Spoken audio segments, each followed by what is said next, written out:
Merci, bonjour à chacun et chacune. Merci Gideon. Voilà le message d'aujourd'hui. Que demande Dieu?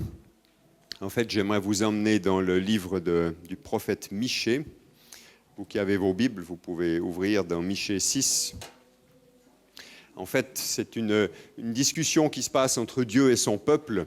Le peuple d'Israël est là et puis ils viennent un peu se plaindre vers Dieu pour dire mais voilà, alors vraiment, ça ne se passe pas comme on voudrait, il y a des choses difficiles dans notre vie, on est en plein dans une période troublée en Israël. Et puis ils viennent vers Dieu puis un petit peu pour lui dire mais voilà, nous, il nous semble qu'on fait tout juste, quoi. On a coché les cases, là, on est des bons Israélites, et puis pourtant, il semble que tu sois pas content avec nous. Alors c'est quoi le problème? Et je vous lis maintenant dans Michée 6, les versets 6 à 8. Et c'est Dieu qui leur répond. Il leur dit, avec quoi donc pourrais-je me présenter à l'Éternel? Juste, qu'est-ce qu'il faut pour venir vers Dieu? C'est quoi que tu veux, Dieu, dans le fond? Et avec quoi m'inclinerai-je devant le Dieu très haut?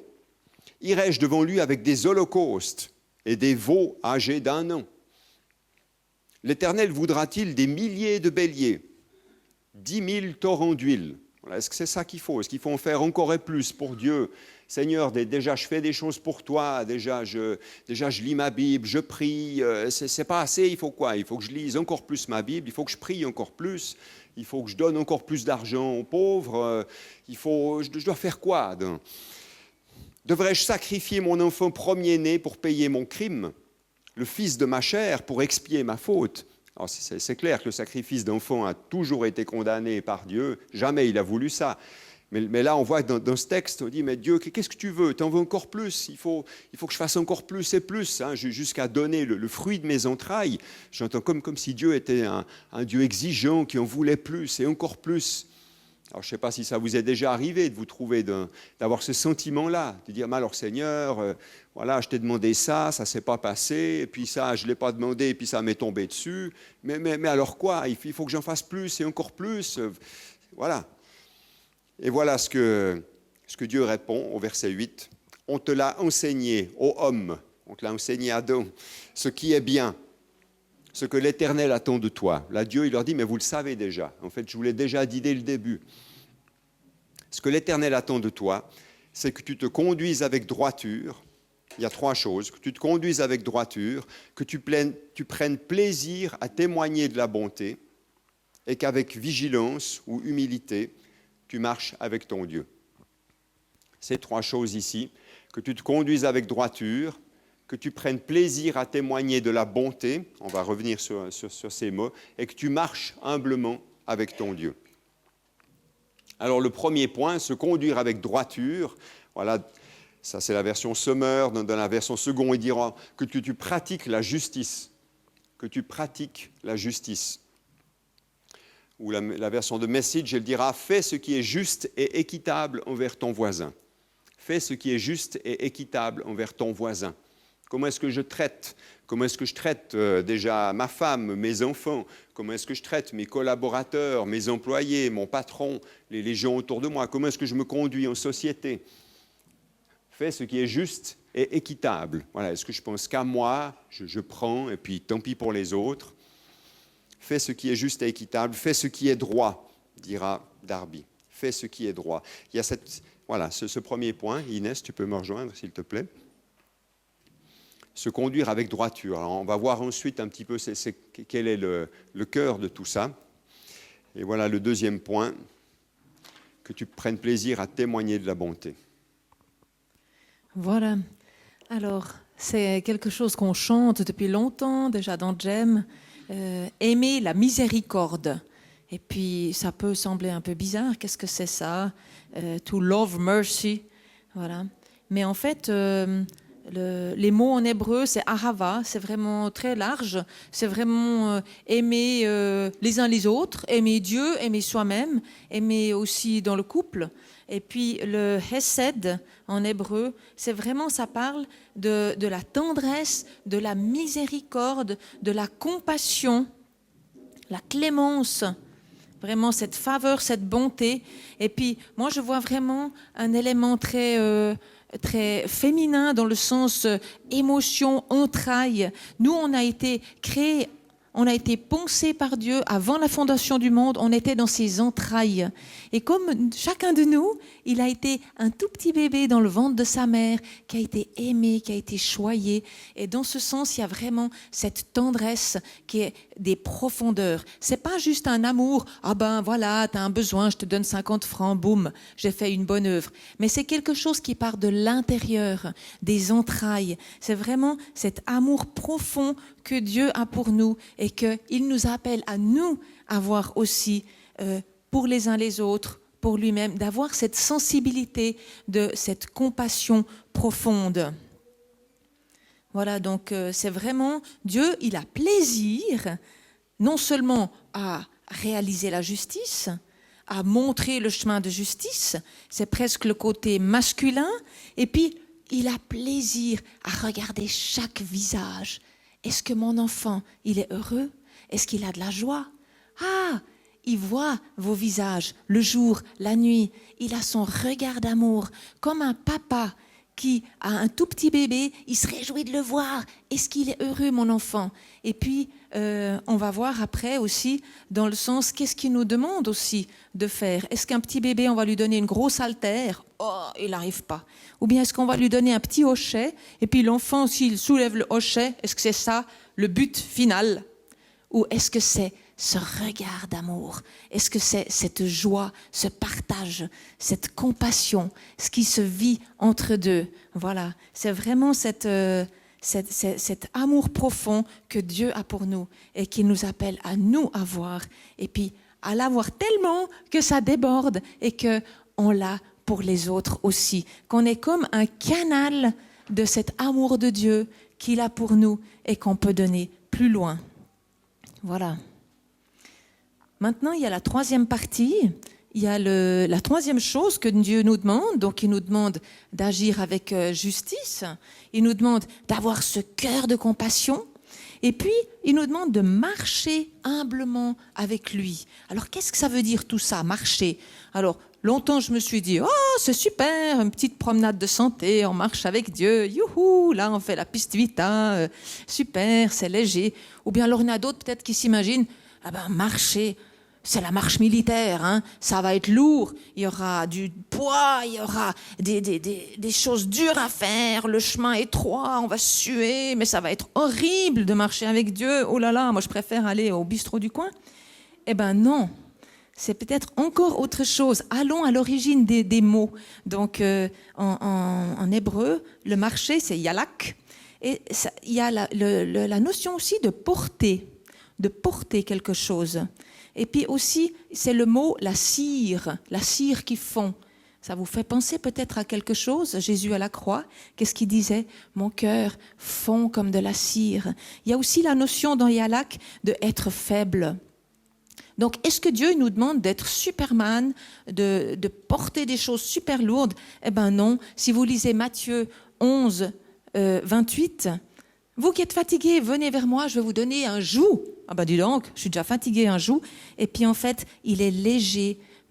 Et puis, car je suis doux et humble de cœur. On retrouve de nouveau cette notion que Jésus, il est doux et humble. Et il nous appelle à être la même chose. Et il va nous donner quelque chose de léger à porter. Mais on va être porteur avec Dieu d'une mission légère et fantastique parce que on reçoit ce cœur doux et humble. Et puis, voilà, avec Dieu qui est tout-puissant. Donc, est-ce que nous, on doit s'appuyer sur notre toute-puissance? Non, c'est Dieu qui est tout-puissant et puis qui va vraiment nous aider à marcher sur ce chemin avec lui. Voilà. Merci. Maintenant, si on reprend le texte dans son ensemble, il y a comme un contraste qui est saisissant dans ce texte. Au début, ça parle de sacrifices, de veaux d'un an, des milliers de béliers, des torrents d'huile. Sacrifier mon enfant. Et puis en fait, ce que Dieu demande, c'est la droiture, l'amour et le fait de marcher avec Dieu. Et je ne sais pas si vous voyez ce contraste qu'il y a. Est-ce que je dois faire des choses pour Dieu? Est-ce que je dois offrir des choses à Dieu? Est-ce que c'est ça, la vraie religion? Est-ce que c'est ça que Dieu demande? Est-ce que c'est dans ce qu'on va donner, dans ce qu'on va faire, dans ce qu'on va accomplir? Et moi, ce que j'entends dans ce texte, traite l'autre avec justice. Sois fair, sois équitable dans ton rapport avec ton prochain. Aime-le avec tendresse. Je crois qu'Inès, elle a peut-être cité cette traduction de la Bible Bayard, aimer avec tendresse. Moi, je trouve intéressant d'entendre ça. Parce que aimer, ce mot, on l'a entendu tellement de fois, aime ton prochain. On dit, oui, j'aime mon prochain. Mais aimer avec tendresse. Tendresse. Et enfin, de marcher avec Dieu.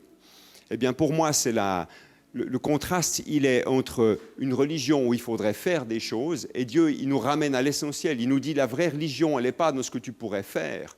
Elle est dans la relation, les amis, dans la relation avec mon prochain. Comment est-ce que je traite mon prochain? Est-ce que je manifeste de la tendresse vis-à-vis de lui et dans ma relation avec Dieu? Vous me suivez? Voilà, et on retrouve vraiment là aussi tout le cœur, bien sûr, du Nouveau Testament, où ça n'est pas dans les choses qu'on fait, qu'on accomplit, qui est l'important, mais c'est dans la relation. Et ce texte, dans ce sens-là, certains disent que ce texte est une des révélations les plus claires aussi dans l'Ancien Testament de ce que Dieu veut vivre avec nous. Non pas les choses que je fais. Et je ne sais pas vous, si on regarde un petit peu dans nos vies de chrétiens, comme je l'ai dit au début, des fois on pourrait se faire piéger par ça. Est-ce que j'ai fait ce qu'il faut? Voilà. Est-ce que je donne de l'argent pour les pauvres? Oui, je fais ça. Est-ce que je lis ma Bible? Oui, je fais ça. Est-ce que je prie? Alors c'est bon. Mais non, Dieu, il nous ramène au cœur. Il nous dit comment tu traites ton prochain? Comment tu traites ton voisin, ta concierge, ton patron? Est-ce que tu le traites avec droiture? Voilà. Est-ce que tu as de la tendresse? Moi, je trouve intéressant cette notion de tendresse. Est-ce que je traite mon épouse avec tendresse, déjà pour commencer, ou mon mari?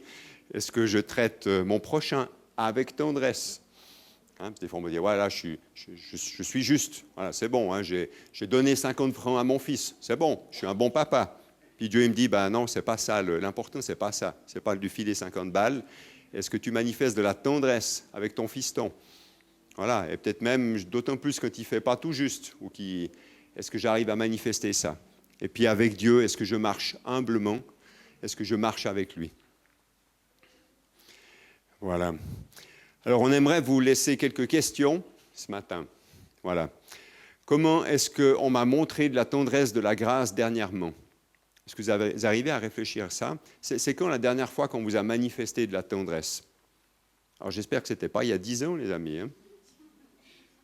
Qui vous a manifesté de la tendresse dernièrement? Ça peut être de 1000 façons. Il n'y a pas que le petit câlin sur la joue. Ça, c'est sympa. C'est sympa. Quand ça fait vraiment avec tendresse. Voilà, ça peut être... Voilà, et puis comment est-ce que moi, je l'ai fait? Voilà, peut-être que nous-mêmes, il y a un souvenir qui nous revient, on se dit, tiens, voilà, l'idée au travers de ça, c'est d'élargir un peu le spectre. Dans le sens, il n'y a pas que le petit câlin sur la joue, il y a 1000 façons de manifester, d'aimer avec tendresse. Alors, je vous laisse quelques minutes de réflexion.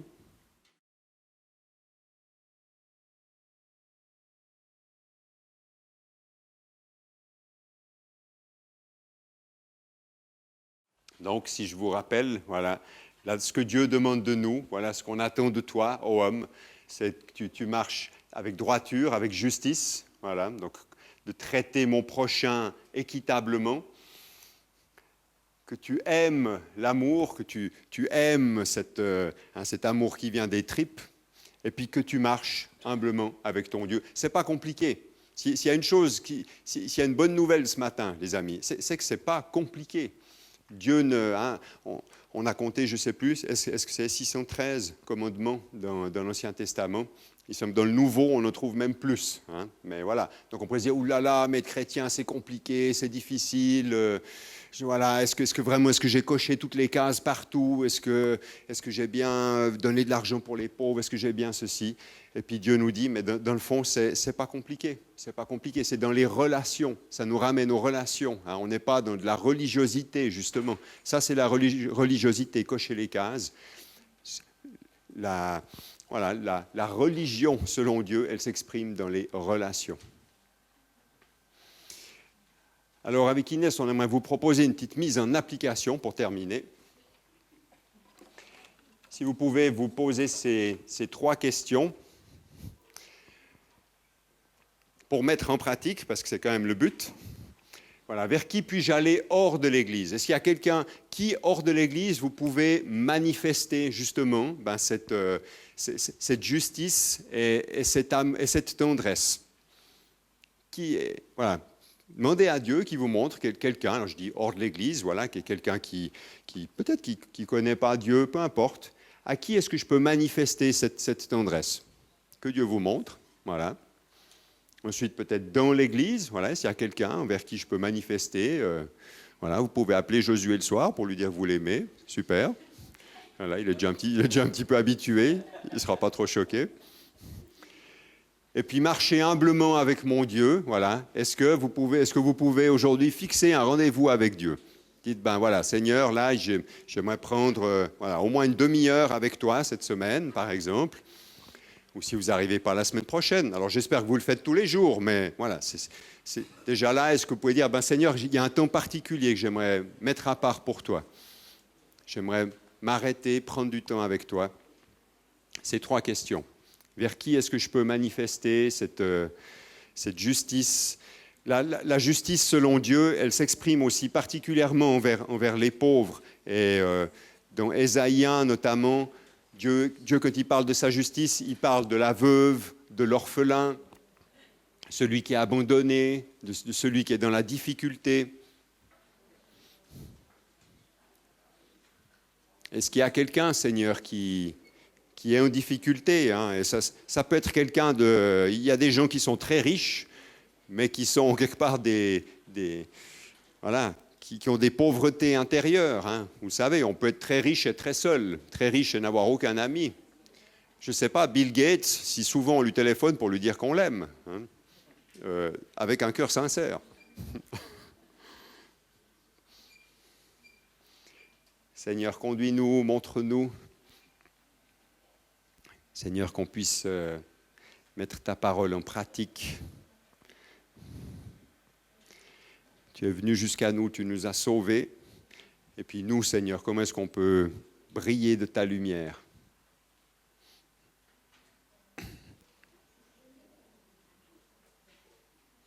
On t'a fait connaître, ô homme, femme, ce qui est bien et ce que l'Éternel demande. C'est que tu mettes en pratique le droit, que tu aimes la bonté et que tu marches humblement avec ton Dieu.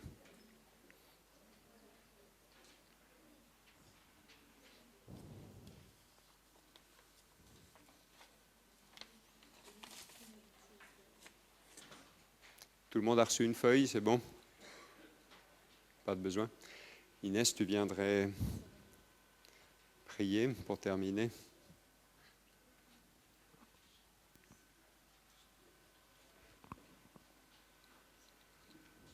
Ben merci Seigneur pour cette tendresse. Dans la louange déjà, Thérèse nous parlait de la tendresse de Dieu. Et c'était beau que vraiment... Oui, c'est ce thème d'aujourd'hui qu'on veut accueillir chacun. Accueillir cette tendresse de Dieu qui nous a vraiment tissé avec amour. Depuis l'infini, il nous a déjà pensé. Il y a cette tendresse infinie pour chacun de nous. Comme dans un ciel, il y a vraiment de l'argent qui brille, c'est vraiment la bannière de la sainteté. On n'a pas à s'acquérir la sainteté. Il nous couvre d'un habit de sainteté. Comme le fils prodigue, il ne va pas rester avec ses habits sales parce qu'il ne mérite pas. Mais merci Seigneur parce que vraiment nous pouvons recevoir de toi cette tendresse infinie et cet habit de sainteté. Et merci parce que tu es la lumière qui chasse les ténèbres. Nous l'avons chanté aussi tout à l'heure. Et vraiment, tu es cette colonne de feu vers laquelle on peut se réchauffer. Alors, merci Seigneur de nous donner ce cœur humble, qu'on puisse simplement accepter, qu'on puisse simplement chercher ta présence, comme nous disait Rachel aussi tout à l'heure. Elle a vraiment dit, mais Dieu, il aime ta présence. Et qu'on n'ait pas des arguments pour ne pas aller vers Dieu, mais qu'on aille vers lui, plus près, sur les genoux, tout près, la tête sur sa poitrine, plus près, entendre sa voix. Qu'est-ce qu'il veut nous dire? Regardez dans ses yeux. Oui, Seigneur, merci pour cette tendresse que tu veux déverser maintenant sur nous encore plus profondément. Et merci, Seigneur, pour cet appel à marcher avec toi, à être avec toi, à vraiment nous coller à toi, à vraiment te suivre tout près, comme, comme un enfant, il donne la main à son papa. Merci, Seigneur, nous avons tous tellement besoin de toi, parce que c'est ta toute-puissance qui va ouvrir un chemin pour chacun de nous. Merci, tu as tout prévu. Que le chemin soit ouvert maintenant pour chacun de vous et pour chacun de votre famille. Que le chemin soit ouvert dans le nom de Jésus. Amen. Je termine avec une phrase extraite d'un commentaire biblique qui dit que de ce texte, nous pouvons voir que rien n'est acceptable pour Dieu si ce n'est dans une relation adéquate avec autrui. Le centre, c'est ma relation avec autrui et avec Dieu. Je peux donner des myriades d'huile, des myriades de sacrifices. Si je ne suis pas équitable avec mon prochain, si je ne manifeste pas de la tendresse et que je ne marche pas avec Dieu, pour Dieu, ça ne vaut rien. C'est ce qu'on retrouve dans 1 Corinthiens 13, qui dit « Mais je peux même donner mon corps pour être brûlé, je peux donner tout mon argent. Si l'amour n'y est pas, ça ne sert de rien. » Alors que Dieu nous aide dans nos relations, à retrouver la jauge de Dieu, qui nous aide à manifester la justice et sa miséricorde. Amen.